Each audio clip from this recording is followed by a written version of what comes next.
AP నుంచి హజ్ యాత్రకు వెళ్లే ముస్లింల పట్ల కూటమి ప్రభుత్వం చిన్నచూపు చూస్తుందని వైసీపీ మైనార్టీ విభాగం నేతలు అసహనం వ్యక్తం చేశారు. విశాఖలోని ఆ పార్టీ కార్యాలయంలో జరిగిన మీడియా సమావేశంలో కార్పొరేటర్ మహమ్మద్ ఇమ్రాన్ మాట్లాడుతూ, జగన్మోహన్ రెడ్డి ముఖ్యమంత్రిగా ఉన్నప్పుడు హజ్ యాత్రకు వెళ్లే వారికి ఆర్థిక సాయంతో పాటు ఎన్నో ప్రోత్సాహకాలు ఇచ్చేవారని తెలిపారు. కూటమి వచ్చి 10 నెలలు గడిచినా ఒక్క రూపాయి కూడా ఇవ్వలేదని పేర్కొన్నారు. ఎప్పుడు ఏనాడు కూడా జగన్మోహన్ రెడ్డి గారు స్వయంగా వచ్చి ప్రతి సభ్యులకు కూడా హజ్ కమిటీ సభ్యులుగా నేనున్నాను. ఉత్తరాంధ్ర నుంచి మా అందరూ కూడా మీ అందరూ కూడా ఇక్కడ నంబూరులో ఎంత సేవ చేశారో మళ్ళీ హజ్కి కూడా వెళ్ళి అంతే అందరూ కూడా సేవ చేయండి. ఆంధ్ర రాష్ట్ర ప్రజలందరూ కూడా బాగుండాలి, ఆంధ్ర రాష్ట్రం బాగుండాలని ఉద్దేశంతో ఒక మంచి బృహత్తరమైన కార్యక్రమాన్ని చేపట్టారు. అలాంటి కార్యక్రమాల్ని అలాంటి ఈ యొక్క ముస్లిమ్స్ పట్ల ఇంత నిర్లక్ష్య వ్యవహారం ఇంత నిర్లక్ష్య ధోరణిని ఎప్పుడు కూడా చూడలేని విధంగా ఈరోజు మనం రాబోయే తరాలకి ఏం సమాధానం చెప్తాం? చరిత్రలో ఎప్పుడు లేకుండా చరిత్రని మనం అందరం కూడా చరిత్రలో నిలిచిపోతారు. ఎంబార్కేషన్ పాయింట్ ఈ కూటమి ప్రభుత్వం వచ్చిన తర్వాత పోంగొట్టారని చెప్పేసి రాబోయే తరాలు ఈరోజు మనమందరం కూడా ఇక్కడ ఉన్నటువంటి ఉత్తరాంధ్ర, ముఖ్యంగా ఉత్తరాంధ్ర ప్రజలు చాలా నష్టపోతారు. పోయినసారి ఏదో మనం హజ్ కమిటీ కడపలో ఇచ్చామని చెప్పేసి చాలా గొప్పగా చెప్పుకున్నారు. కడప ఎక్కడ సార్? అదే శ్రీకాకుళం నుంచి, అదే విజయనగరం నుంచి, అదే విశాఖ డిస్ట్రిక్ట్ నుంచి కడప ఎంత దూరం?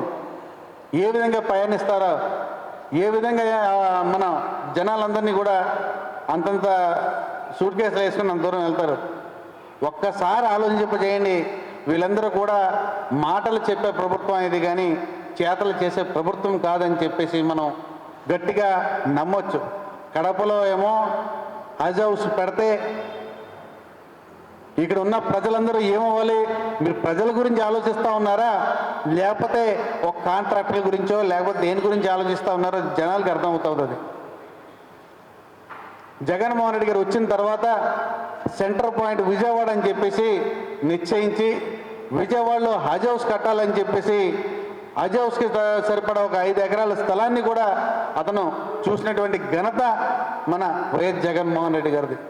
ముస్లిమ్స్ పట్ల విశ్వసనీయత ఉన్న నాయకుడు వైఎస్ జగన్మోహన్ రెడ్డి గారు అని చెప్పేసి మనం గట్టిగా నమ్మగలుగుతాం అందరం కూడా. మరో నేత జహీర్ అహ్మద్ మాట్లాడుతూ, రాష్ట్ర విభజన తరువాత హజ్ యాత్రకు వెళ్లేవారు హైదరాబాద్ లేదా బెంగళూరు నుంచి ఎంబార్కింగ్ అవ్వాల్సి వస్తుందన్నారు. గన్నవరం విమానాశ్రయంలో ఎంబార్కింగ్ సెంటర్ ఏర్పాటు చేయాలని డిమాండ్ చేశారు. ఏదైతే ముస్లిం ధర్మాల్లో తప్పక ఆచరించాల్సిన ధర్మం 5 ధర్మాలు ఉంటాయి. దాంట్లో 5వ ధర్మం హజ్ యాత్ర, చివరిది. జకాతు రంజాన్లో జరుగుతుంది, అంటే దాన ధర్మాలు. ముస్లిం యాత్ర అనేది బక్రీద్ మాసంలో జరుగుతుంది. సో ఇది హజ్ యాత్ర అనేది ఎవరైతే అఫోర్డబుల్గా ఉంటారో, అంటే ధనవంతులు, ముస్లిమ్స్లో ఎవరైతే డబ్బులు పెట్టగలరు, ఎందుకంటే ఇది కాస్ట్లీ యాత్ర, ఎక్కువగా ఖర్చు అవుతుంది. కాబట్టి ప్రతి ముస్లిం కూడా హజ్ చేయటానికి అవకాశం అయితే ఉండదు. ఎవరి దగ్గర అయితే డబ్బులు ఉంటారో, ఎవరి దగ్గర అయితే ఖర్చు పెట్టగలుగుతారో, ఎవరి దగ్గర అయితే అఫోర్డబిలిటీ ఉంటుందో ముస్లింలో, వీళ్ళు హజ్ యాత్ర చేస్తారు. ప్రతి సంవత్సరం కూడా ఈ హజ్ యాత్ర జరుగుతుంది. సో ఈ హజ్ యాత్రకి అనేక రకాలుగా చాలా కాలం నుంచి కూడా ఈ హజ్ యాత్ర జరుగుతుంది. మరి హజ్ యాత్ర అంటే ముస్లిమ్స్ పిలిగ్రిమేజ్ ఎవ్రీ ఇయర్. ఎక్కడైతే కాబా ఉందో అక్కడికి, మక్కాకి పవిత్రమైన ప్రదేశం,